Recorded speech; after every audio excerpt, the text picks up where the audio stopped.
আমি টিকিট এখন পর্যন্ত কিনতেও পারিনি, কমপ্লিমেন্টেরও পাইনি, বাট আশা করছি যে দুই একটি টিকিট পাবো, সেখানে আমার ছেলে বা আমার পরিবারের সকলে নিয়ে বা আমাদের সাথে হয়তো কিছু শুভাকাঙ্ক্ষী আছে, তাদেরকে নিয়ে গ্যালারিতে বসে ইনশাল্লাহ খেলাটি দেখব সেই প্রত্যাশা করছি। প্রথমত হচ্ছে যে দীর্ঘদিন পরে বাংলাদেশের ফুটবল প্র্যাকটিস সেশন দেখার জন্য, কারণ দীর্ঘদিন এই মাঠে আমি খেলেছি। আমার নিজে থেকেই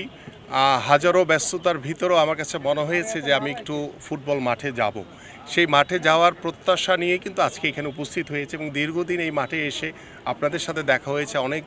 আগের যারা খেলোয়াড় রয়েছে, অনেক অফিসিয়াল রয়েছে, সকলের সাথে দেখা হয়েছে এবং ফুটবল মাঠে এখানে দীর্ঘ 17 বছর আমি পার করেছি। তো সেই ভালো লাগা থেকে কিন্তু আজকে এখানে উপস্থিত এবং আমি আগামীকালকে ভুটানের সাথে খেলা এবং আগামী 10 জুন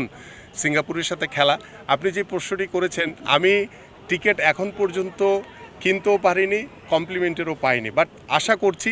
যে দুই একটি টিকিট পাবো, সেখানে আমার ছেলে বা আমার পরিবারের সকলে নিয়ে বা আমাদের সাথে হয়তো কিছু শুভাকাঙ্ক্ষী আছে, তাদেরকে নিয়ে গ্যালারিতে বসে ইনশাল্লাহ খেলাটি দেখব সেই প্রত্যাশা করছি। All time Roma. Taste it, love it. আমার কাছে মনে হয় বাংলাদেশ ফুটবল ফেডারেশনের যে সভাপতি তাবিদ আওয়াল, তিনি নিজে খেলোয়াড় ছিলেন এবং বর্তমানে ফুটবল ফেডারেশনের দায়িত্ব পালন করছেন। আমার কাছে মনে হয় এবং আমি তার কাছে আজকে আপনাদের মাধ্যমে প্রত্যাশা জানাবো যে বাংলাদেশের ফুটবলের যারা দীর্ঘদিন ফুটবল খেলেছে বা বাংলাদেশ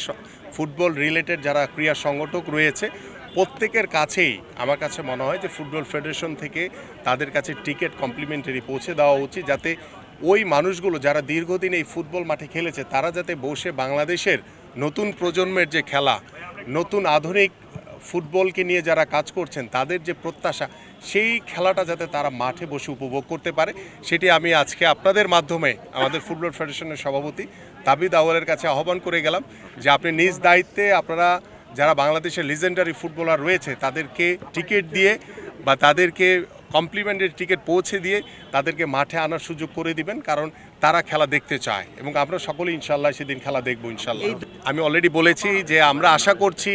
যে বাংলাদেশ ফুটবল টিমে হামজা চৌধুরী, সোমনাথ, আমাদের ফাহমিদুল, আমাদের জামাল ভুঁইয়া সহ বাংলাদেশের যারা লিজেন্ডারি ফুটবলার, যারা এখন বর্তমানে